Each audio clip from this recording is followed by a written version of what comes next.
그때그때 가장 적절한 행동을 할 수 있게 된다. 밤이 나오셨죠? 자, 예를 들면 이제 저녁에 부부 싸움을 했어요. 근데 아내가 대부분 잘하거든요. 남편이 대부분 못해요.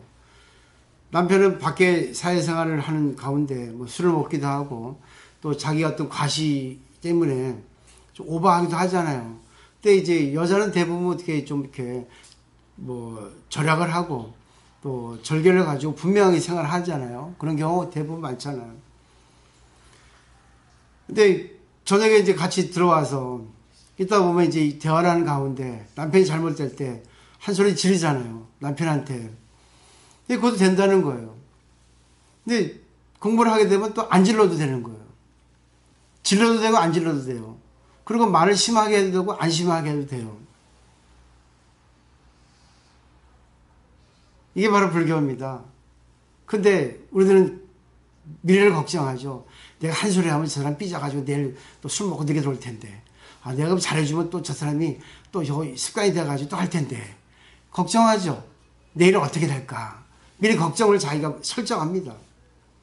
근데 하룻밤 자고 지나보세요. 내일 아침에 저 사람 삐져가지고 말도 안 하면 어떻게 하지? 근데 갑자기 남편이 먼저 아, 여보 어제 당신한테 그 얘기 한 절 듣다 보니까 나도 모르게 미안한 생각이 드네. 잘못했어 말할 수 있어요. 어떻게 나올지는 부처님이 알아서 해주는 겁니다. 그게 인연이에요. 또 만약에 남편이 이렇게 나오더라도 화를 내고 아침에 나오더라도 아 여보 그래요. 또 내가 바뀔 수 있잖아요. 나는 어제 당신이 위해서 한 거지. 생각해 보세요. 그건 아니지 않습니까? 내가 아니면 당신한테 누가 얘기하겠습니까? 당신이 이렇게 노는 거는 친구들 좋아. 그것도 좋아. 그렇지만 어느 정도까지 선을 긋고 하는 것이 또 이 가정을 위해서는 또 필요하지 않냐고. 그렇게 화가 났다면 내가 미안합니다. 또 할 수 있잖아. 공부를 하게 되면 그게 나오거든. 네가 화났어? 네가 잘못해놓고 뭐라더라? 도둑놈이 집을 저리고 방귀빈 놈이 성낸다고. 그래 되면 똑같이 돼버리죠. 그러니까 미래는 어떻게 할 수도 있거든요. 근데 이 공부가 돼야지 그게 달라지지. 평소에는 그게 쉽지 않아요. 왜? 연기, 상대에 걸리거든, 우리 중생들은. 상대가 웃으면 내가 웃고, 상대가 나를 갖다가 힘들게 하면 내가 힘들고, 상대가 화를 내면 나도 화가 나게 되고. 왜? 그게 인연이거든. 상대가 억지 부르고, 이상한 어떤 별스러운 말을 다 해도, 아, 그래. 네 생각이 그렇구나. 네 생각이 그렇다니까 네가 참 힘들겠네. 아, 내 입장에서 참, 그 말 들어보니까 마음이 아프다. 그리고 인정해주면 둘이 하나가 되거든요. 그 순간 내가 상대를 존중하고 상대를 알아주고 상대에게 말하고 상대에게 관계하면서 실천하니까 상대의 그 마음이 알아줌으로 인해가지고 불성이 나오거든요. 아유 엄마, 아유 여보, 내가 미안했어. 내가 자기 아니면 이렇게 하겠어. 내가 엄마면 하겠어. 그죠? 남자보다 제일 잘하는 거잖아. 딸이 막 하소연할 때 옛날에 막 해가지고 그렇게 아니다 했는데 요즘은 다 들어주니까 고마워하죠. 자식은 정신세계 미성숙이니까 부모에게 모든 걸 털어놓고 싶거든. 우리 어머니 돌아가신 지 1년 됐는데 상당히 저를 힘들게 했어요. 사실은. 그런 진짜 알아. 너무 힘들게 했는데 돌아가시기 3년 전에 치매 걸려서 너무 그냥 순수하게 어린애에 돌아가지고 제가 너무 잘해드렸거든요. 지금 보고 싶어요. 안 계시니까 허전한 거야. 어머니라도 계시면 내가 엄마 할 텐데 안 계시니까 누구에게 의지하고 싶은 거예요. 그러니까 보살들은 저를 의지하잖아요. 가끔 어리광 부리잖아. 한번 생각해 보세요. 상대방이 나한테 힘들게 할 때는 나 알아주세요 하는 거예요. 그리고 그게 전생의 원이었다는 거.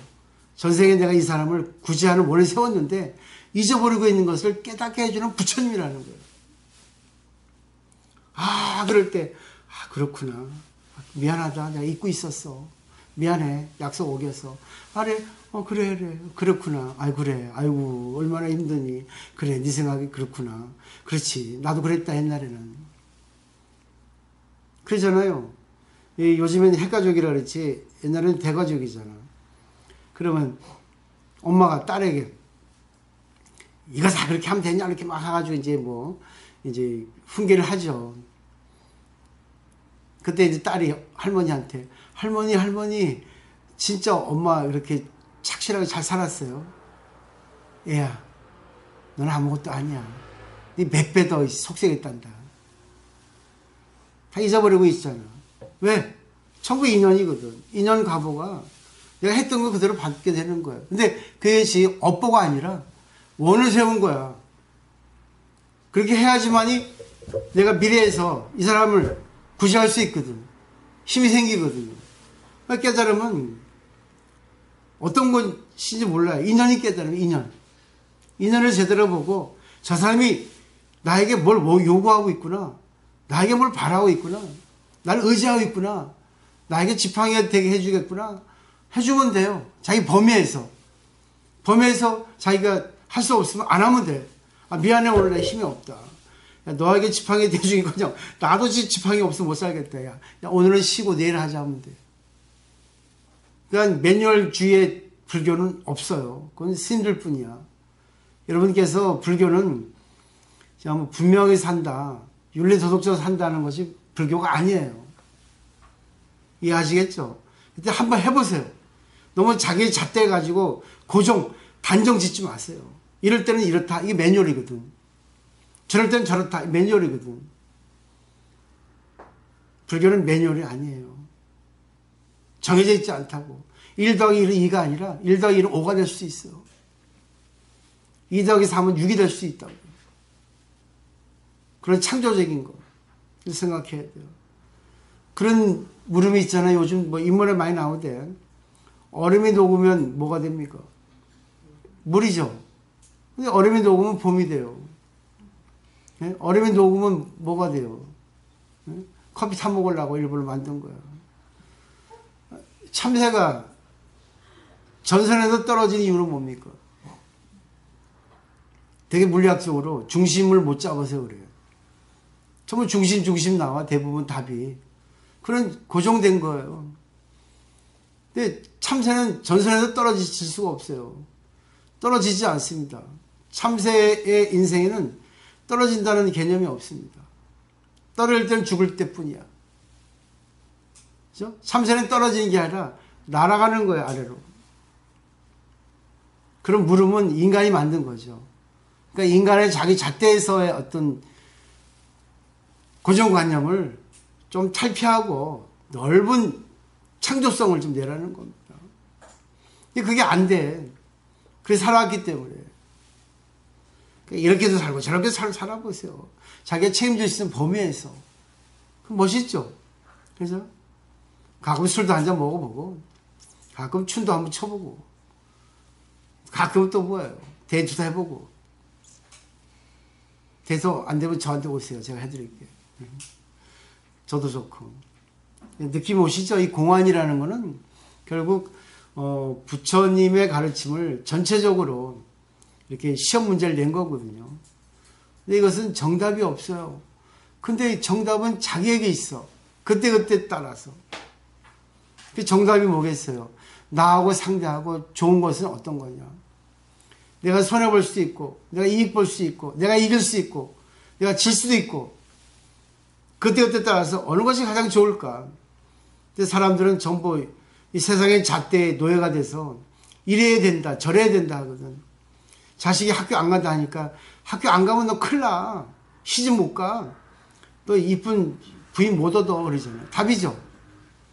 근데 학교를 가야 돼 해가지고 학교 갔더니 그 다음날 죽었어. 학교 안 간다 하면 그래. 며칠 놀다 가. 네가 알아서 해. 네가 오죽해 하면 안 갈라 하겠니. 냅둬 보세요. 학교 안 가도요. 요즘엔 개성시대예요. 그죠? 검정고시라는 것도 있고 그거 아니더라도 자기가 독학이라는 것도 있고 많아요. 길은, 인생의 길은. 서울대 나와가지고 사법고시 패스해가지고 세계에 어떤 제 망신스러운 사람도 있고, 아무리 공부하지 않아도 세상에 어떤 유명인이 될 수 있고 모릅니다. 그렇기 때문에 이 종교에서 진리를 찾아야 돼요. 종교는 신을 의지하는데 결국 신의 가르침을 의지하면서 자기 신이 되는 거예요. 인간이면서 그 신의 법을, 우주의 진리의 법을 의지해가지고 자유자재로 사는 게 종교란 말입니다. 근데 대부분 종교는 의지하는 거라고, 약한 사람이 믿는 걸 하는데 무슨 소리, 종교 공부도 하지 않았으면서. 근데 종교인조차도 그걸 하다가 왜곡시키잖아. 제대로 모르니까. 스님은 의사일 뿐이에요. 근데 의사가 환자를 고치는데 환자에게 처방한다 해서 환자가 약을 먹지 않으면 그만이죠. 의사의 처방이 100% 맞습니까? 틀릴 수도 있죠. 결국 환자 자신이 자신의 병을 알고 자신의 체질을 알고 자기 상태를 알고 의사의 어떤 처방을 참조할 뿐이지. 그러니까 의사의 히포크라테스는 자연 치유력이 있으니까 자신이 자기를 의지해서 하라는 얘기죠. 다만 의사는 빨리 낫게 해줄 뿐이라 했어요. 또 어떤 의사는 그렇게 얘기했어요. 어떤 병이 걸렸는데, 감기 예를 들면, 약을 먹으면 아픈 것은 완화될 수 있어요. 근데 완치는 오래 걸린답니다. 근데 감기에 걸렸는데 약을 먹지 않으면 이 아프기는 아픈데 빨리 완쾌된다고 했어요. 그것을 등산의 예로 들더라고요. 근데 등산을 할 때 가파른 길을 가면은 힘들지만 빨리 끝나요. 근데 완만한 길은 아주 쉽지만 늦게 걸려요. 맞죠? 그래서 약을 먹지 말아야 되는 거예요. 근데 약을 먹지 말라 해서 그게 정답입니까? 약을 먹어야 할 때 먹어야지. 그때그때 자기가 알아서 하는 거예요. 그러니까 이 가르침은 매뉴얼이 아닙니다. 가르침 의지에서 자기가 가르침을 활용할 수 있는, 항상 자기도 이렇고 남도 이렇고 할 수 있는. 그러다 보니까 어떻게 돼요? 마음대로 자기 쓸 수 있어야 돼요. 어떨 때는 화를 내고, 어떨 때는 뭐라 하고, 어떨 때는 부드럽게 받아들이고, 어떨 때는 뭐 게으름도 피우고, 어떨 때는 열심히 부진을 하기도 하고, 그때그때 따라서. 고정 지으면 창조가 나오지 않아요. 근데 뭐, 그건 알아서 하세요. 정답은 없어요. 오늘 여기까지예요. 네. 어떠세요? 이거 프린트 좋죠? 이뻐해 주세요. 그러니까 죽을 때까지 같이 공부해야 돼요. 그래 나도 공부하고 합니다. 느끼신 것 있습니까? 남미종 사람이 저번 주에 바쁘셨던 모양이에요. 네, 부담 갖지는 마세요. 그렇지만 저는 오는 걸 원해요. 제가 좋아하니까. 좀 저하고 좀 비슷한 것 같고 좋고 점잖고, 네, 또 인간성이 있으시고 인간미가 다 그렇잖아요. 우리 공부하는 데는 분명 공부를 하러 오신 분이 많잖아요. 자, 그럼 오늘 마치도록 하겠습니다. 네, 감사합니다.